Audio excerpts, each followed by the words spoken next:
Olá pessoal, tudo bem? Eu sou Edson Neto, farmacêutico e fundador do Instituto Nutramedic e do Laboratório Nutramedic. Nós estaremos na MEV Week, que é a conferência da medicina do estilo de vida. Eu estou te convidando para você entrar no nosso stand virtual, porque lá nós teremos todos os nossos produtos, você terá acesso aos nossos serviços, tudo de diferenciado que nós fazemos na suplementação personalizada, que é destaque no Brasil e no mundo. Aguardo todos vocês, inclusive você que é vegano, que é intolerante à lactose, que é intolerante a glúten, ou seja, que necessita de uma suplementação específica. A suplementação personalizada, ela veio para ficar. E o Laboratório Nutramedic está aqui, ó, nesse QR Code, você acessa todos os nossos produtos e serviços. Até a MEV Week.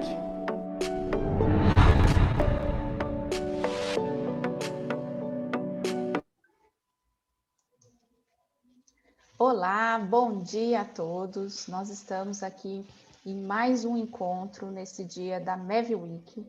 Nós estamos agora com a ilustre presença do Dr. Leonardo Jacobsen. O dia do Dr. Leonardo hoje já começou assim, né? Animado, agitado. Ele já até teve um procedimento, né, no plantão dele que deu uma animada aí para a gente iniciar o dia numa energia muito boa. O Dr. Leonardo é médico ginecologista com atuação na saúde integrativa da mulher. E hoje, né, ele vai falar para nós sobre a saúde integrada da mulher e os pilares da medicina do estilo de vida. Seja muito bem-vindo, Dr. Leonardo. É um grande prazer tê-lo conosco. E espero que, né, todos que estão aqui nos assistindo, né, possam ter essa percepção, né, de como a saúde da mulher é algo que precisa de ser cultivado em todos, né, os pilares, por todos os olhares. Bom dia, Mari. Bom dia a todo mundo que está assistindo. Bom dia a quem vai assistir essa reprise, né? Estou muito feliz, estou lisonjeado de estar aqui, de receber esse convite para participar do MEV Week, que é um evento extraordinário. Assisti algumas palestras aí, está fantástico. E junto com outros colegas, poder passar um pouquinho da minha experiência, né? De como eu abordo, dentro da ginecologia e obstetrícia, a medicina do estilo de vida, né? Essa medicina que olha para o todo, né, da mulher, principalmente, trazendo aí especificamente para a saúde da mulher. Então, vai ser um prazer poder conversar com vocês e passar um pouquinho da minha experiência aí já nessa área e como eu faço esse tipo de abordagem, que eu acho que é o principal dentro de um tratamento, dentro da medicina. Bom, deixa eu compartilhar minha tela aqui. Perfeito. Tá conseguindo enxergar? Tudo bem? Perfeito, então. Bom, vou falar sobre a saúde integrada da mulher, né? E os pilares da medicina do estilo de vida. Quando a gente fala em saúde integrada, a gente tem que parar de olhar aquela abordagem clássica, né? Que eu aprendi muito bem na minha residência, que a gente olha para patologias uterinas, ovarianas, de trompas, de mamas, né? E trata as patologias. A gente tem que entender o todo, né? Então, é um pouquinho sobre isso que a gente vai falar. Bom, meu nome é Leonardo, eu sou médico pela Universidade de Blumenau, moro aqui em Santa Catarina, sou catarinense, atuo aqui numa cidade vizinha aqui, Gaspar, interior. Fiz minha residência em ginecologia em Porto Alegre, também tenho título de especialista pela Sociedade Brasileira de Ginecologia e Obstetrícia, tenho especialização em endoscopia ginecológica e cirurgia ginecológica minimamente invasiva. Atualmente sou membro da Sociedade Brasileira de Estudos de Fisiologia, embaixador da Serena, né, da parte da ginecologia obstetrícia, que é uma plataforma de medicina que usa muito, né, a abordagem principal é, assim, a medicina integrativa, a medicina do estilo de vida. Então, já tenho aí um certo tempinho que eu venho atuando com isso e trazendo essa abordagem para dentro da ginecologia obstetrícia. Bom, esse primeiro slide é um slide que mostra como a gente entende, ou como a sociedade, ou culturalmente, se via o envelhecimento da mulher há alguns anos. Tá?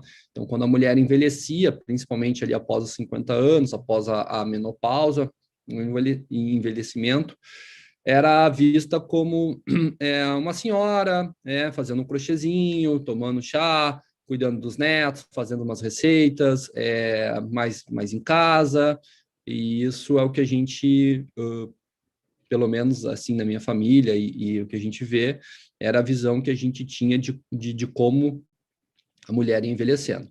E hoje, o cenário que a gente tem, 2021, é esse, né? E eu acho que cada vez mais é o que as mulheres buscam, é o que a gente tem dentro da sociedade, são mulheres independentes, mulheres jovens, mulheres ativas, seja no trabalho, na família, socialmente. Então, tem vários exemplos aí de mulheres que eu admiro, que todos nós admiramos, né?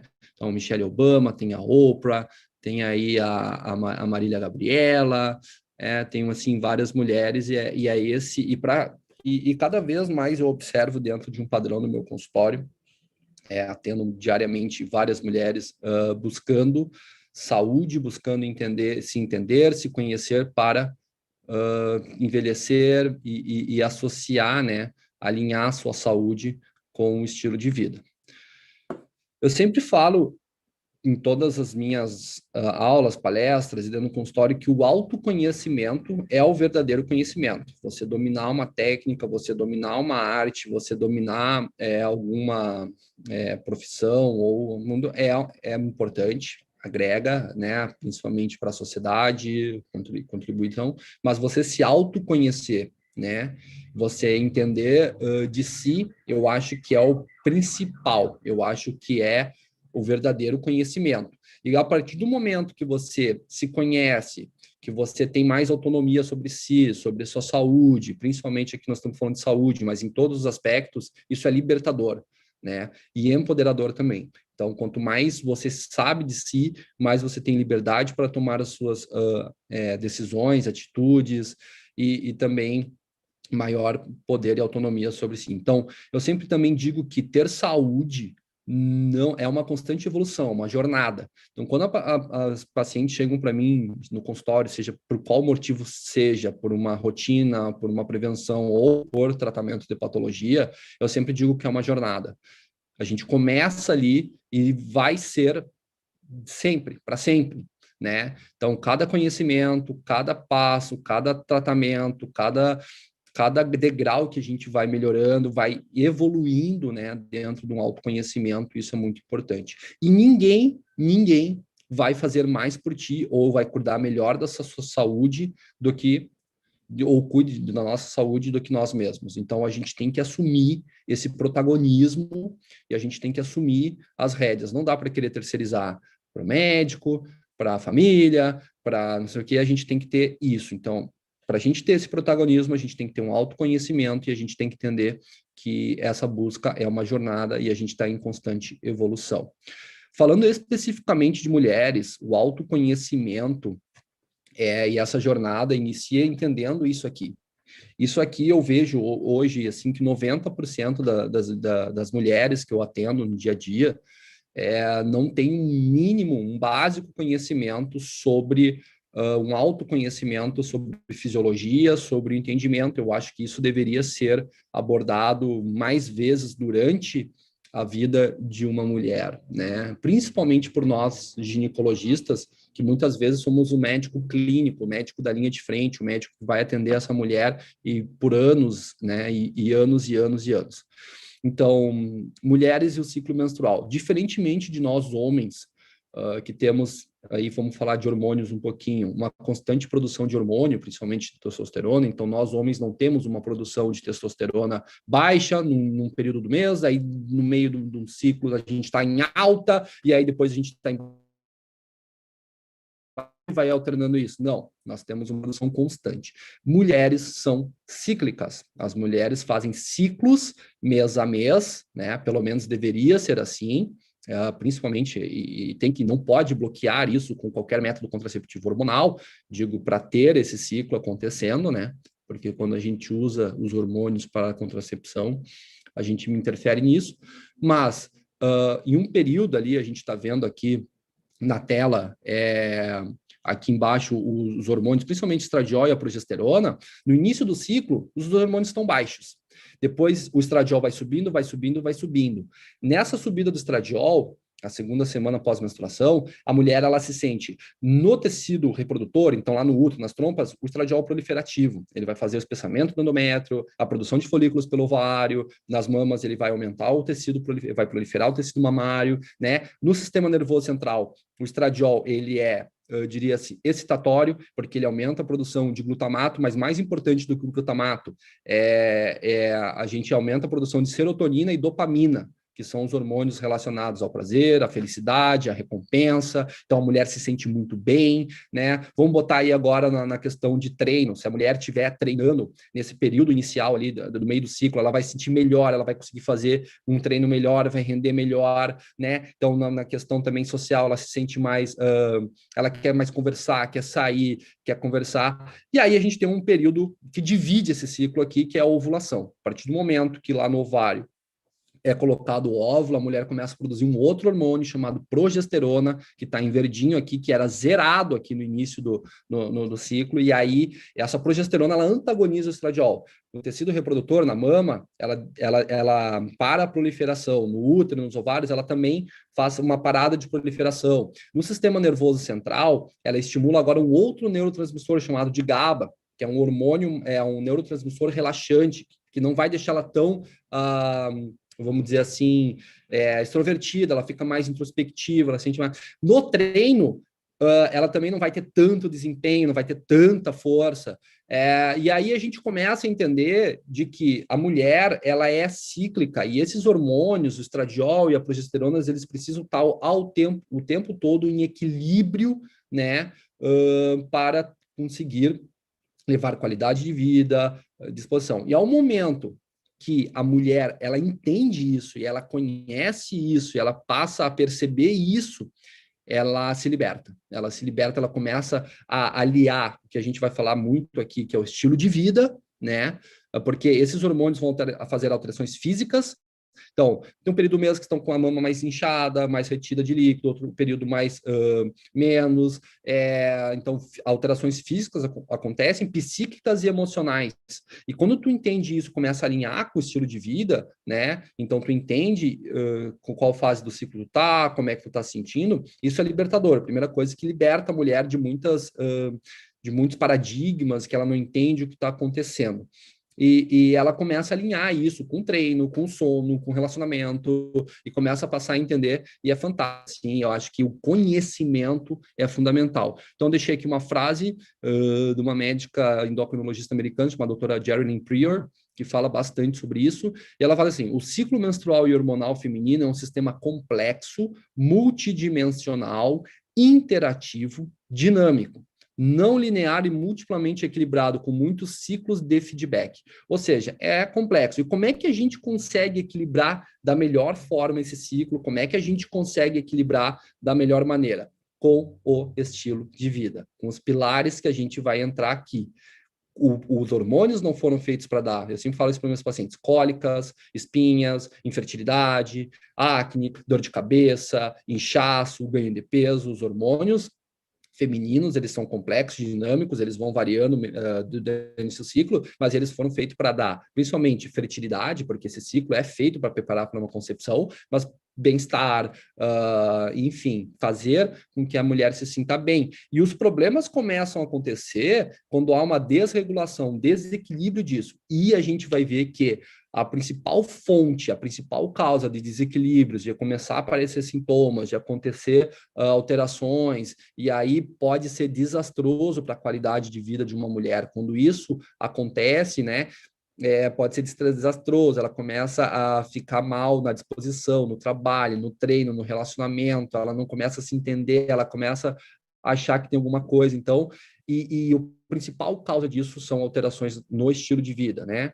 Em tudo que a gente vai falar a partir de agora. Então, falando ali sobre os pilares que a gente vai abordar aqui hoje, né? Os 6 pilares ali que o Colégio Americano da Medicina do Estilo de Vida classifica ali, né? Que seria ter relacionamentos, e aí eu vou adicionar a mentalidade, porque eu acho que a mentalidade ela é importante, nós temos um mindset, uma mentalidade já ajustada para esses relacionamentos, o sono, o manejo do estresse, alimentação saudável, exercícios e evitar as substâncias de riscos, ao passo de que isso é 80%, na minha visão, na minha experiência, tratando diversos desequilíbrios, patologias, tudo, eu acho que isso é o principal. Depois vem as questões que a gente aborda fazendo tratamento de patologia, seja com suplementação, com reposição hormonal ou até com medicamentos. Mas se tu não ajustar primeiro esses pilares, a gente dificilmente vai conseguir êxito ou 100% de êxito no tratamento. E isso é uma jornada, como eu já falei. Bom, vamos passar aqui então o primeiro pilar que eu coloquei como mentalidade. Tá? O que seria a mentalidade, né? Bom, vou começar com a frase de Hipócrates. Então, nós vamos voltar no primeiro médico e o mais importante da história da medicina, é o pai, considerado o pai da medicina. Quando nós nos formamos, a gente faz o juramento de Hipócrates e ele tem uma frase muito conhecida e famosa que é: antes de curar alguém, pergunta-lhe se está disposto a desistir das coisas que o fizeram adoecer. Isso é a primeira coisa. Então, quando eu vou abordar qualquer sintoma, qualquer patologia, a gente tem que entender o que levou a acontecer aquilo. É o que a gente fala aí na medicina funcional, integrativa, de estilo de vida, é entender as causas, raízes dos problemas para abordar lá, e não simplesmente ficar medicando sintomas, né? Então, dentro desse papel, eu sempre falo para minhas pacientes assim: vocês têm que assumir o protagonismo sobre a própria saúde, né? Eu vejo muitas frases no consultório que a gente vê ali um problema de mentalidade, que a paciente, ela acredita que por causa que a mãe dela teve que tirar o útero, por miomas, por alguma coisa, ela também vai passar por isso. Ou, porque na minha família as pessoas são diabéticas e têm doença cardiovascular, então também vou ter. E hoje a gente já sabe que genética não é destino, né? A gente consegue modular. Então, primeira coisa que eu falo: ninguém vai fazer por ti. Tu tem que assumir o protagonismo, né? E tem que parar de terceirizar a responsabilidade. Porque o médico, porque lá no meu trabalho, porque eu não consigo, porque, né? Quando tu começa a dar desculpa, quando tu começa a fazer essa mentalidade vitimista de arranjar desculpa, de dar desculpa, eu não consigo treinar, eu não consigo fazer dieta por causa disso, por causa daquilo, ou tenho um problema de genética na minha família, assim, tu tá dando desculpa, tu não tá arranjando solução, né? E quando tu assume o protagonismo, é o primeiro passo mais importante, e eu acredito que todo mundo que esteja aqui assistindo o Mav Week, que esteja buscando essas respostas, já esteja com essa mentalidade, já assumiu esse protagonismo, e esse é o primeiro passo e o mais importante. E dentre esse protagonismo é fundamental, novamente, lá que ela aparece, ter autoconhecimento, né? E outra coisa, consciência corporal. Se entendeu o que está acontecendo com o teu corpo e parar de uma vez por todas com esses pensamentos sabotadores. Quando eu falei ali no início que o processo de busca por saúde, por bem-estar, por qualidade de vida é uma jornada, né? A gente tem uma impressão aqui nessa foto aqui de que vai ser assim a jornada. A gente vai sair daqui e vai chegar aqui numa linha reta e vai ser assim, né? E, na verdade, o que acontece está aqui embaixo, né? Então, o que acontece está aqui. Ali, quando você vai começar, e aí você vai melhorar, e aí depois você vai ter uma caída, você pode passar por um obstáculo, algum desafio na sua vida, seja familiar, seja no trabalho.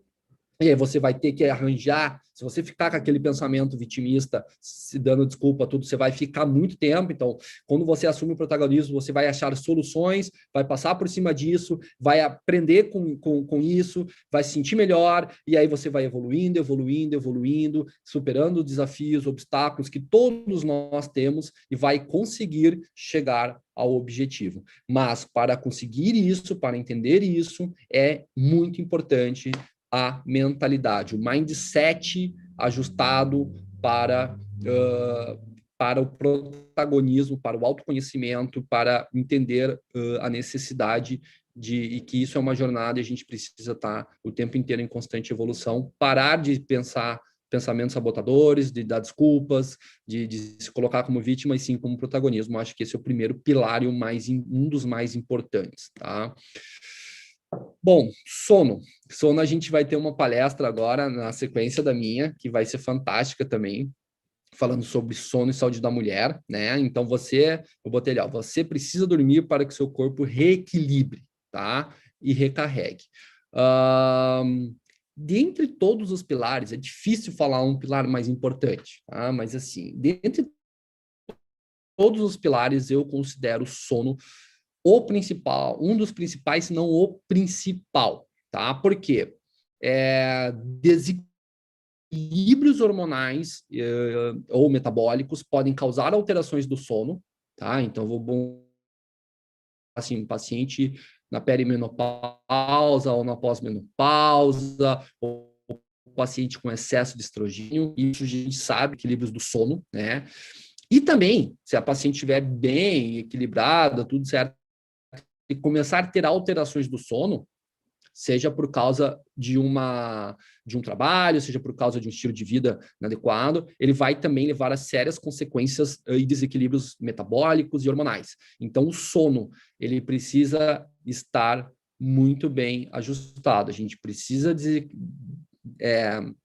recarregar as nossas energias dormindo bem. Bom, e eu gosto muito de falar, eu falo muito sobre hormônios, e eu vou falar um pouquinho da importância de cada um deles. E eu já comecei introduzindo sobre progesterona e estrogênio, né? Então, quando a gente tem alteração daquele ciclo, né, ou a gente não produz excesso, hoje é muito comum que a gente chama de dominância estrogênica, né? Principalmente ali mulheres na perimenopausa, climatério, em que há um excesso, e por contaminantes ambientais, xenos estrogênios, estilo de vida, estresse, há um excesso de produção de estrogênio, né? Que é excitatório, que é glutamatérgico, diria assim, e baixa progesterona, que é gabaminérgica, que é aquela relaxante, a paciente vai ter alterações de sono. Né? Ela vai ter alterações, ela vai falar que não consegue dormir, que a qualidade do sono está ruim, enfim. Então, a gente precisa equilibrar para ter uma melhor qualidade do sono, né? Cortisol ou estresse, né? Também está relacionado. Pessoas muito estressadas, muito ansiosas ou com problemas importantes, estresse agudo, por algum motivo relacionado ao sono, melatonina, a gente vai falar bastante dela ali embaixo, mas hormônios tireoidianos, tanto hipo como hipertireoidismo, também podem causar alterações do sono. Um hormônio especial relacionado ao sono é o GH. 75% do GH ele é produzido durante o sono, tá? Então, e aí o GH ele é o hormônio do crescimento, tá? Ele tem esse nome porque ele é muito importante lá na puberdade, no estirão puberal, né, no crescimento, naquela fase ali, para o desenvolvimento, para o crescimento, certo? Tá, e aí a gente tem cada vez mais adolescentes, sejam meninos, meninas, dormindo mal, seja por ficar jogando videogame até tarde, seja por ficar assistindo séries, mexendo no computador, e aí vão dormir ali na adolescência 1, 2, 3 da manhã e acordam tarde e já começam ali a fazer uma disrupção do ciclo, do ritmo circadiano, do ciclo circadiano. E isso já vai ter alterações muito graves, porque o GH, que é produzido durante o sono, e a gente vai falar depois bastante da melatonina, ele é muito mais do que o hormônio do crescimento. Se eu fosse nomear hoje, com o meu conhecimento, estudo que eu tenho sobre GH, seria o hormônio do restauro, do reparo, né? Ele tem funções importantíssimas para restauro e reparo de células. E a gente sabe hoje que o GH, dentro da saúde da mulher, ele é importantíssimo para a fertilidade. Ele é importantíssimo, principalmente para aquelas pacientes que entram mais na menopausa precoce, diria assim, ou pacientes com subfertilidade ali, que a gente tenta tratamento. Tem vários protocolos relacionados à fertilidade, principalmente pacientes com reserva ovariana baixa, que vão repor GH com excelentes resultados. Então, o GH ele é fantástico para várias funções e ele é liberado durante o sono, mais uma importância de dormir bem. E tanto a leptina quanto a grelina, né, que a leptina é o hormônio da saciedade, a grelina da fome, eles vão ficar desequilibrados durante o sono. Tá? Se você não tiver um sono adequado, vai ter um aumento da grelina e uma diminuição da leptina, levando a compulsões alimentares, a uma série de alterações. Então, você veja que a melatonina e o ritmo circadiano é fundamental que estejam ajustados. Eu não consigo, de forma alguma, equilibrar esses hormônios ou equilibrar aquele ciclo menstrual, seja uma paciente perimenopausa, uma paciente jovem, se ela não estiver dormindo adequadamente. Então, quando eu identifico na minha história, na minha anamnese, que a mulher ela tem problemas de ritmo circadiano ou uma disrupção desse ritmo, o meu primeiro objetivo é corrigir isso. Né? É o primeiro objetivo, e a gente vai falar como a gente corrige. Falando especificamente de quem comanda todo esse ritmo, né, de quem é mais estudado com isso, tal, da melatonina e a importância dela aí para a saúde no geral e depois saúde específica da mulher. A melatonina, ela então regula esse ritmo circadiano, né? Ela sinaliza uma expressão de genes chamado clock genes, que é os genes do relógio, em que cada célula do nosso corpo, cada órgão, cada glândula sabe a hora que ela tem que fazer faxina metabólica, a hora que ela tem que produzir hormônio, a hora que ela tem que fazer o metabolismo celular. Então, todas as células, todos os órgãos. Então, por exemplo, assim, a produção de estradiol pelo ovário, de progesterona, acontece mais pela manhã, a produção de cortisol também, as produções ali de outros hormônios também são reguladas por isso. Então, você vê da importância disso, né? O tratamento de distúrbios do sono, jet lag, quando a gente vai viajar, né? A importante melatonina. A melatonina hoje, a gente tem uma ação dela muito importante como antioxidante. Ela é um dos principais antioxidantes do corpo. Ela consegue neutralizar radicais livres sem se tornar um radical livre. E por essa ação antioxidante inflamatória, ela também é anti-envelhecimento, ou ela melhora muito, retarda o envelhecimento. Por isso que pessoas que não dormem bem, ou que trabalham turnos noturnos, ou que têm algum problema de ritmo circadiano, envelhecem muito mais rápido. Você vê na cara, nos cabelos, tudo que a pessoa envelhece mais rápido. Ela é importantíssima para o sistema imune, ela faz várias regulações, principalmente das células T reguladoras, doenças neurológicas degenerativas como autismo, TDAH, enxaqueca, distúrbios depressivos, também há a relação com a melatonina. Tem vários estudos que falam que ela é adjuvante no tratamento antitumoral e antimetastático, em que eles pegam pacientes que estão sendo submetidos a tratamentos quimioterápicos ou para câncer, e quando você bota uma melatonina ou quando você tem melhores níveis de melatonina, tem maior tempo livre de doença, maior taxa de remissão. Então, a gente sabe que ela também é importante como antitumoral. Tem também vários estudos mostrando que ela ajuda na recuperação de lesões isquêmicas, pré-isquêmicas, principalmente para nenenzinho, para bebês que nascem com alguma hipóxia no parto, e doenças metabólicas, e na síndrome dos ovários policísticos já tem vários e vários estudos comprovando os benefícios de você ter níveis adequados de melatonina. Inclusive, ela é anti-obesogênica e é utilizada no tratamento para tratamento e emagrecimento de pessoas obesas, justamente porque ela modula lá a leptina e a grelina. Quem está dizendo isso? Sou eu? Não, é a nossa Sociedade Brasileira de Endocrinologia e Metabologia. Se vocês quiserem ter acesso a esse material, é simplesmente chegar no Google e escrever ali melatonina, SBEM, ou melatonina, Sociedade Brasileira de Endocrinologia. Eles fizeram ali recentemente, acho que 2021 ou 2020, é bem recente, um parecer, um posicionamento falando da melatonina, que é um hormônio, por isso que a Sociedade fala. E isso tudo que eu resumi aqui para vocês está de forma maravilhosamente escrita lá. Nas mulheres, então, vamos partir para as mulheres. O que é importante, muito importante, o sono. Primeiro, na puberdade, na formação genital. Se aquela adolescente, se aquela durante a infância, há já uma quebra do ritmo circadiano, de ruptura do ritmo circadiano ali, a gente vai ter atraso no desenvolvimento puberal ou uma puberdade mais precoce, né? E também pode ter alterações da maturação ou da formação genital. Isso já é bem estabelecido, tem vários estudos que mostram isso. Eu sempre digo assim, porque eu atendo muito pacientes que entram em reserva ovariana baixa ou chegam lá já com o ovário mais envelhecido, tem problemas de fertilidade. Quando a paciente chega lá com 40 anos e aí já não consegue mais engravidar, ou já está com uma reserva ovariana diminuída, o envelhecimento ovariano já aconteceu. Então, ali eu vou tentar fazer estímulos, usar medicações para a gente tentar ter mais tentar melhorar um pouco o que ainda há de reserva ovariana ou de folículos. Mas a prevenção do envelhecimento ovariano vai começar lá na adolescência. Tá? Tem que dormir bem, tem que ter níveis adequados de melatonina para proteger, para antioxidar esse ovário. Se tu já começa lá na adolescência com disrupção no ritmo circadiano, tu vai envelhecer com certeza esse ovário mais rapidamente.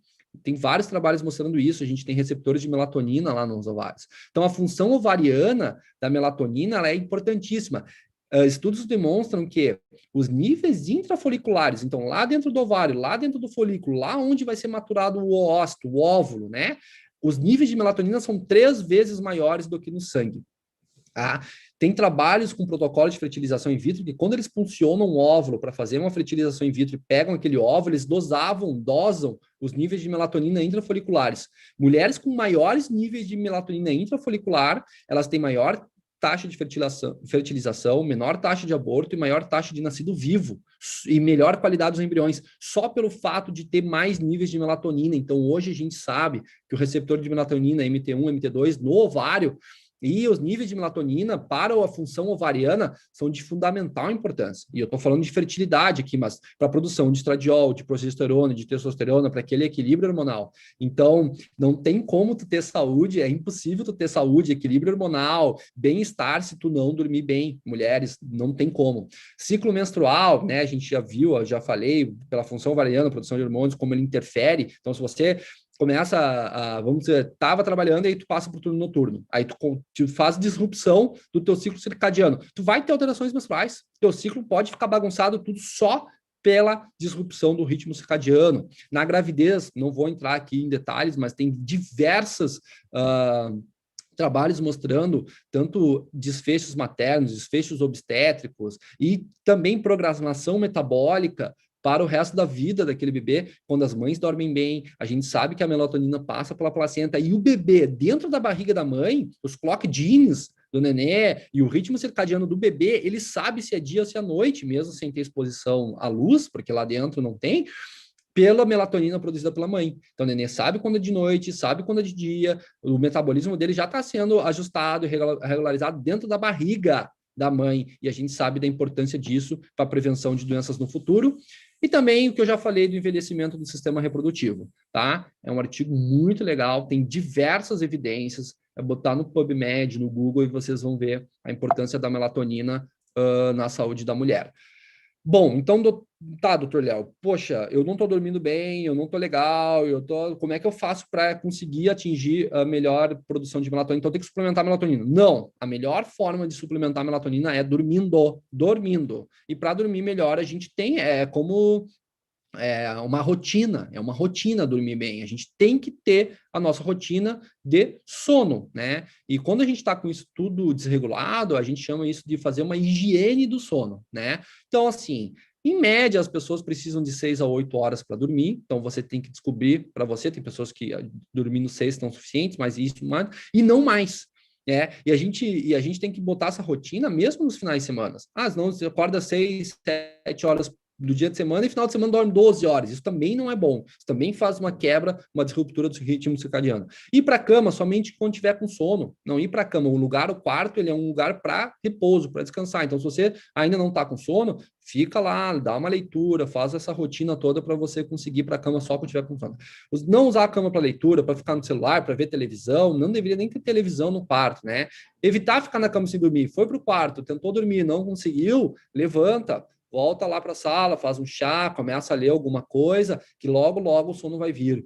Estabeleça um ritual de relaxamento, banho quente antes de dormir, diminuir a luminosidade. A luz azul, ela é muito ruim, né, para a nossa produção de melatonina. Ela inibe a produção de melatonina. Então, a luz amarela, ela melhora. O ideal seria a luz vermelha, ou diminuir bem essa luminosidade. Seja fazer uma meditação, uma oração, um exercício de respiração, né? Deixar o quarto completamente escuro, tirar aquele LED do relógio, aquele LED da TV, de qualquer equipamento. Isso é muito importante, porque mesmo aqueles pequenos LEDs podem inibir a produção de melatonina e alterar a qualidade e a do nosso sono e causar disruptura. Silêncio, isso é muito importante. Eu aprendi isso comigo mesmo. Eu morei muito tempo num apartamento que era no lado de uma avenida e era muito barulho de ônibus, de moto, enfim. E aí o que eu aprendi? Tampão de ouvido. Quando eu ia para a cama botava um tampão para ficar com silêncio, né? Evitar estimulantes, álcool, guaraná, cafeína,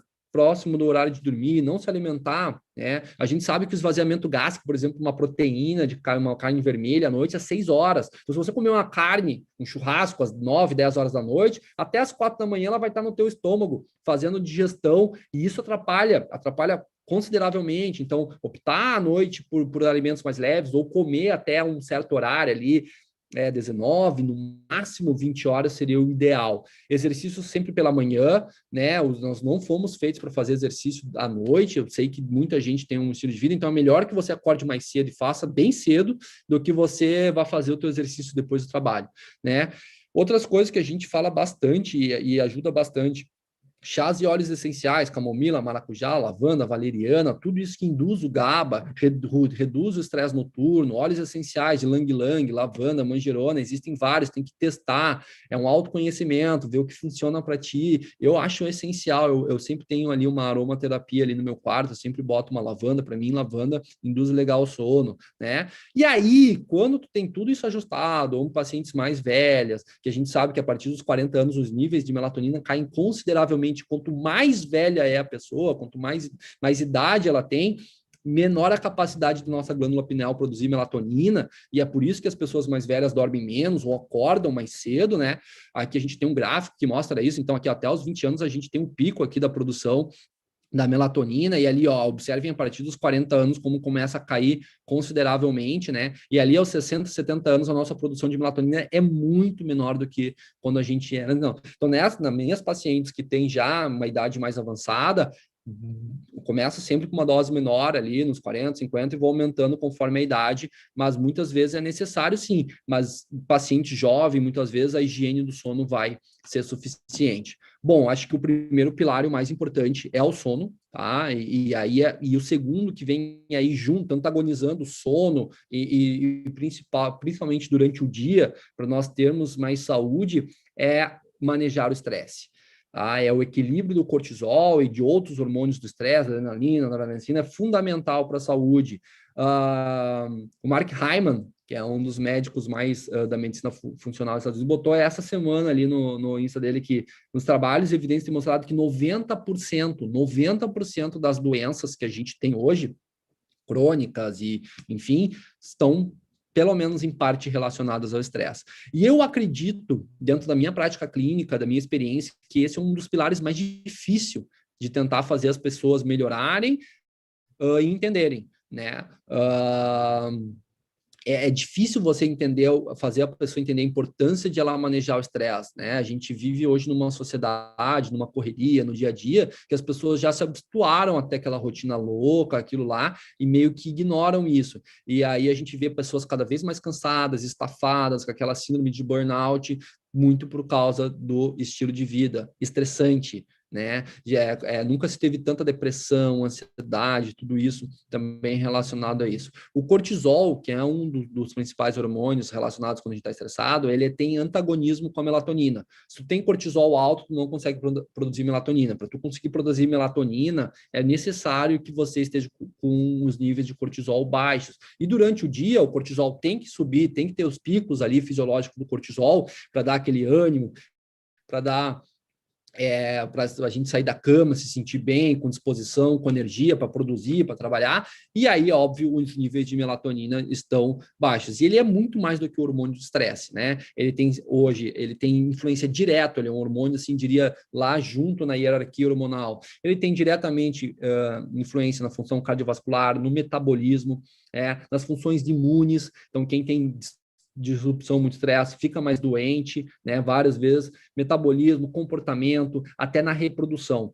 Mulheres, quando estão muito estressadas, inibe o eixo hormonal. Isso a gente vê muito. Eu vejo muita mulher assim, chega lá para mim com umas alterações do ciclo e que vinha tudo bem, e aí eu vou perguntar se tem algum, vou investigar como é que anda, e ela fala, bom, não, é que eu tô, deixa eu te falar, doutor, é que, sei lá, eu perdi o emprego, ou me separei, ou tô com problema de saúde na minha família, ou fui fazer mês que vem tem que apresentar minha tese de mestrado, de doutorado, então estou muito estressada, muito ansiosa com isso, e aí aquele ciclo que já vinha bem reguladinho começa a desregular, justamente porque ele faz uma alteração da secreção dos hormônios do FSH, LH, enfim, né? Então, e a fonte de estresse, ela pode ser física, né? Seja assim, a gente vê grandes esportistas ou um exercício físico inadequado, num volume, numa carga inadequada, pode ser ambiental, de acordo com o ambiente que a gente vive, pode ser mental e resultado de pensamentos negativos, depressivos, medo, ansiedade. Então, para eu estar estressado, eu não preciso ter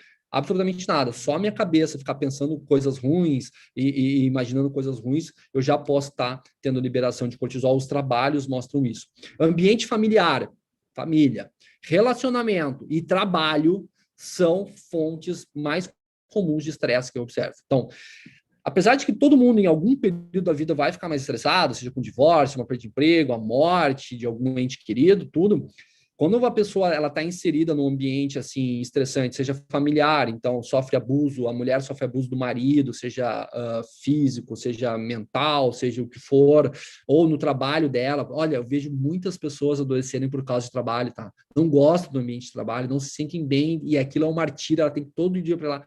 Então não tem como você ter saúde, não tem como você ficar bem. De todos os aspectos, aí começam a comer por ansiedade, desequilíbrio, insulina, e aí começa todo um ciclo por causa do trabalho. Então, essas pessoas que eu identifico isso, eu falo, olha, tem que achar uma alternativa para o trabalho, tem que sair desse trabalho, tem que mudar o trabalho, enfim, né? Então, a gente tem que conversar sobre isso, a gente tem que identificar isso, né? E aí a gente tem aquele estresse agudo de luta ou fuga, que causa supressão do metabolismo, intestino e hormônios sexuais, e a gente tem o estresse crônico, né? Com a liberação de cortisol ou com a queda do cortisol já no estado mais avançado, que, como eu já falei, ele é um hormônio mestre, ele vai alterar o metabolismo, a secreção de T3, dos hormônios tiroidianos, então a pessoa começa a ficar mais cansada, mais lentificada, com o metabolismo mais lento. Ele atua diretamente no metabolismo da insulina, então começa a ter resistência à insulina, naquela leptina, naquela grelina também ele vai causar alteração, a pessoa começa a ter compulsões alimentares por doce, que é o tempo inteiro comer para tentar ter um pouco de dopamina, né, que ele interfere também na secreção de dopamina, para ter um bem-estar, né. Ele também interfere nos hormônios sexuais, como já falei, na produção de GH, nos hormônios da fome. Então, isso tudo, esse estresse, essas alterações hormonais, esses desequilíbrios relacionados ao estresse vão levar, então, à obesidade, à síndrome metabólica e a doenças crônicas. E isso está bem estabelecido. Inclusive, hoje já tem evidência de que 90% das doenças crônicas, metabólicas, hormonais, estejam em partes relacionadas com o estresse. Então, não tem como ter saúde se a gente não manejar o estresse. Como que a gente percebe que a gente está estressado ou com alterações do sono? Então, problemas de sono, é o que eu já falei. Então, aquela pessoa que vai deitar na cama e não desliga, que fica pensando no outro dia, no trabalho, nas contas, não sei o quê, isso a pessoa está com estresse, com cortisol alto noturno. E isso atrapalha muito o sono. Então, ela chega para mim falando, não consigo dormir, eu deito na cama e não consigo dormir, não consigo dormir. Nós temos que fazer medidas para desestressar, para baixar o estresse noturno, ou mesmo fazer um exercício físico tarde da noite, que com liberação de cortisol, adrenalina, adrenalina, vai demorar mais para dormir. Irritabilidade, ansiedade, ou apenas uma sensação de tristeza, né? Esse desejo por açúcar, carboidrato, comida gordurosa, cafeína, tem que tomar muito café, senão, doutor, se eu não levantar da cama e não tomar um café, parece que o meu dia não começa, eu fico o tempo inteiro cansado, o tempo inteiro, sabe? Eu vou pegar no tranco lá no meio da manhã. Sinal clássico de estresse, de fadiga, da baixa do cortisol matutino, cansaço por volta de 3, 4 horas da tarde, na maioria das tardes, aumento de peso, né? Principalmente aquela gordura abdominal, ficar doente com frequência, poxa, doutor, estou tendo 4, 5, 6 episódios de gripe ali problemas hormonais, mulheres, como TPM, menstruação intensa, menstruação perdida ou SOP, que eu já falei, pode ser simplesmente estresse, tá? Inclusive infertilidade, névoa mental, névoa do cérebro, ou brain fog, que é mais falado no termo inglês, esquecimento, dificuldade de concentração, cai o rendimento no trabalho, problemas digestivos, incluindo constipação, isso tudo pode ser estresse, né? E como que a gente faz? Né? O pilar mais difícil, eu sempre falo assim para minhas pacientes. Não importa como, cada pessoa tem que se autoconhecer e dentro da sua rotina tem que botar um tempo para si, um tempo para se autocuidar. Então, vou te dar um exemplo próprio. Eu não consigo meditar. Eu já tentei, já fiz vários exercícios, já tento e ainda estou tentando aprender e evoluir, porque eu não consigo entrar naquele estado de relaxamento simplesmente com uma meditação. Então, hoje, a melhor forma que eu manejo o meu estresse, do meu trabalho, da minha profissão, das minhas coisas, é esporte. Esporte me faz muito bem. Eu correr, eu ir malhar, eu fazer, a gente libera endorfinas com esporte. Então, para mim, hoje, Leonardo, funciona muito bem esporte. Não consigo meditar, mas tem gente que vai ter mais. Então, seja uma meditação, uma oração, um exercício de respiração. Nossa, estou cada vez mais aprendendo sobre isso. E às vezes, 5, 10 minutos de exercício de respiração por dia já altera todo o teu estado de estresse, é fantástico. Lazer, passear, sair e fazer uma aventura, contato com a natureza, banho de floresta e grounding, isso tem vários estudos mostrando, banho de floresta, natureza, tu te ficar 3, 4 dias, uma semana num lugar silencioso, ir para o meio da natureza. Eu e minha esposa, hoje, a gente vai sempre, pelo menos uma semaninha no meio do ano e no final do ano, se isolar. A gente não quer ir para lugares cheios de gente, nada. A gente vai para o meio da natureza, contato, e isso, dá uma revigorada muito boa. Existem vários aplicativos de celular que te ensinam a relaxar, a meditar, a fazer exercício de respiração, seja massagem, óleo sexual, óleos essenciais, música, relação sexual também é um potente aliviador do estresse. Então, assim, tem que se preocupar com o que tu pode mudar, o que não pode mudar, e tem que pensar em inserir uma rotina de autocuidado, manejar esse estresse no dia a dia, tá? Além disso, além de gerenciar o estresse, entender a importância de tirar um tempo para si, e ver o que funciona melhor, a gente pode usar adaptógenos, eu uso muito fitotrápicos, ashwagandha, rhodiola, ginseng, glicirrhiza, uso também precursores do cortisol, tirosina, vitamina C, ácido ascórbico, no caso, enfim, várias coisas, ou em casos muito extremos, né? Daí já o tratamento médico, prescrição médica, indicação médica, reposição, sim, de cortisol. Existem algumas pessoas tão estafadas que necessitam, e isso tem que ser avaliado de acordo com cada mulher, com cada paciente. Em relação à alimentação, né? Hoje eu observo que um dos principais desequilíbrios hormonais que estão causando a disruptura daquele ciclo menstrual, né? Além do estresse, além do sono, né? O terceiro pilar baita importante também é a alimentação, né? Porque a alimentação nesse padrão que a gente tem hoje, enfim, está levando à resistência à insulina. E a resistência à insulina, ela acho que o desequilíbrio hormonal, né? A gente fala muito de estradiol, de progesterona, de testosterona, mas acho que a resistência à insulina é o desequilíbrio hormonal também que está na gênese, na causa de vários problemas na saúde da mulher, especificamente, ou na saúde no geral, né? Então, como é que a gente está tendo isso? O que a alimentação está causando? O excesso de calorias, comendo demais, né? A obesidade, a gente tem hoje quase 53% dos brasileiros, pelo IBGE, estão acima do peso, né? Inflamação, estresse oxidativo, doenças cardiovasculares. Então, esse excesso de calorias, excesso de alimentação, vão levar à resistência à insulina. Além disso, além dessa alimentação errada, hidden hunger, que é a fome oculta, já é um fenômeno bem estabelecido pela OMS, Unicef, que é a desnutrição, né? As pessoas estão obesas, estão tudo mais de micronutrientes, de zinco, de selênio, de iodo, estão desnutridas porque a qualidade, a densidade nutricional dos alimentos está cada vez mais baixa. Produtos alimentícios industrializados, excesso de óleos vegetais, glúten, leite, álcool, cafeína, né? Isso tudo levando também a uma desbiose, né? Essa comida não de verdade, processada, esse excesso de calorias, vão levar lá no intestino a uma desbiose, a uma hiperpermeabilidade do intestino, um leak gut, né? Isso vai levar à inflamação, e a inflamação é estresse oxidativo, e o sistema imune não funciona, a desequilíbrio dos neurotransmissores, então, depressão, obesidade, tudo isso está interconectado, então não tem como ter saúde se a gente não comer, se alimentar bem, né? Então, o que fazer? Não optar por dieta milagrosa, dieta, né? Tem um padrão, tem que entender um padrão alimentar, tem que entender tudo isso para a gente ter. Então, é alimentação consciente, prestar atenção nos alimentos, romper, sim, com excesso de carboidratos simples, com açúcar, com esses alimentos que não têm muita caloria e poucos nutrientes, eliminar os industrializados e alimentos inflamatórios, né? Comida de verdade, então a gente tem que ter proteínas, gorduras boas, carboidratos, tem que ter densidade nutricional nos alimentos. E aqui eu botei uma fotinho do prato, né? O que é alimentação? O que é nutrição? Então, ó, a nutrição de precisão, né? É cuidar dos hábitos, que horas tu vai comer, a que horas tu vai, como que vai comer, né? O comportamento, estou comendo por ansiedade, eu estou comendo porque eu estou estressado, estou comendo por alguma recompensa, né?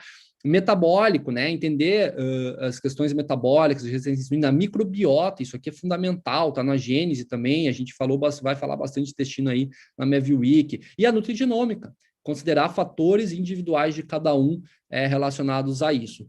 Exercício físico, o sedentarismo é complicador de tudo isso que a gente falou, e eu acho que o exercício físico ele é tão importante, porque ele ajuda os outros pilares. Ele vai ajudar no sono, se tu fizer um exercício físico de manhã, tu tende a dormir melhor à noite. Ele ajuda no estresse, porque ele é uma forma de ter um autocuidado, de te liberar endorfina, de te sentir bem, e aí tu chega no trabalho estressado, cansado, e aí tu vai lá e faz um exercício, bota um fonezinho, escuta uma música, aí depois tu volta, assim, parece que dá aquele alívio, né? Aí tu toma um banhão, come, pô, é muito bom. E diminuir a resistência à insulina, com o exercício, ele aumenta a sensibilidade periférica, principalmente muscular, à insulina, ajuda na perda de peso, perda de gordura, que são inflamatórios. Então, o exercício físico, ele é um adjuvante a todos os outros pilares, ao sono, ao estresse e à alimentação. Ele ainda modifica essas doenças genéticas, epigenéticas, os músculos, mitocôndrias, que é algo que está relacionado também a doenças, estresse oxidativo, e também autonomia. Você envelhecer, não precisar de uma cadeira, de rodas, de alguma coisa. Não. Os melhores exercícios, quem vai dizer é o profissional de educação física, né? Existe o exercício resistido, principalmente a musculação, em que hoje a gente sabe que o músculo, quanto mais massa muscular a pessoa tem, melhor é para a saúde dela, principalmente pela liberação de um hormônio que está sendo muito estudado, principalmente em Harvard, chamado irisina, ou o HIIT, né? Os exercícios intervalados de alta frequência, que seria jogar um esporte, fazer um tênis, uma arte marcial, algumas coisas, então exercício físico. E aqui, eu só botei esse slide, só um único slide disso aqui, porque é o que a gente já sabe, né? Então, assim, contaminantes ambientais, principalmente para a saúde da mulher, eles estão interferindo diretamente, puberdade precoce, em alterações do ciclo menstrual, em várias coisas. Então, os poluentes, metais tóxicos, agrotóxicos, né? Aquelas maquiagens, filtro solar que a mulher passa quase todos os dias, produtos de higiene pessoal, shampoo, tudo isso estão levando a aparecimento de xenoestrogênios, esses contaminantes, eles disrupturam aqueles hormônios, eles também têm uma ação estrogênio-like, eles parecem estrogênio, eles causam toda uma alteração e a paciente começa às vezes a ter sintoma porque ela está intoxicada, né? E na mulher vai levar a síndrome dos ovários policísticos, endometriose, alterações no ciclo, disfunções da tireoide, cânceres, obesidade, resistência à insulina. Então, o ambiente onde a gente está inserido, o que a gente está tem que tentar eliminar o máximo. O que fazer? Recipiente de vidro, evitar plástico, produtos de limpeza e cosméticos mais naturais. Hoje já tem várias marcas trabalhando com produtos mais naturais, né? Comer comida orgânica sempre que possível, né? E aí evitar fragrância sintética, pesticida, produto químico, corante, conservante. Isso é muito importante também. Bom, quando a gente tem tudo isso alinhado, quando a gente... Isso, gente, assim, ó, doutor, eu não sei por onde começar, minha vida tá uma bagunça, meu ciclo tá assim, eu tô... Começa com essas dicas, começa a ajustar o estilo de vida, remover as coisas que fizeram você adoecer, identificar esses fatores que eu comentei aqui, o que está mais desajustado nos teus pilares, é o sono, é o estresse, é a tua alimentação, você não está fazendo exercício. Começa o básico, né? O básico é o básico. E depois... a gente vai aí com o médico, fazendo avaliação de exames, considerando fatores pessoais, individuais, nutricionais e tudo isso, a gente vai fazer uso de suplementos e de hormônios quando necessário. E a suplementação e a reposição hormonal não vão substituir um estilo de vida pouco saudável. Então, se o paciente chegar lá para mim com ciclo desregulado, eu posso dar ômega 3, eu posso dar melatonina, eu posso fazer alguma reposição hormonal, mas se ela continuar dormindo mal, comendo mal, estressada, sedentária, ela não vai ter melhora. Básico precisa ser feito, né? Então, comece onde você está. Use o que você tem, né? Eu deixei essa fotinho aqui de uma mulher aqui cozinhando, pagando conta, cuidando de filho, pensando em lazer, tudo.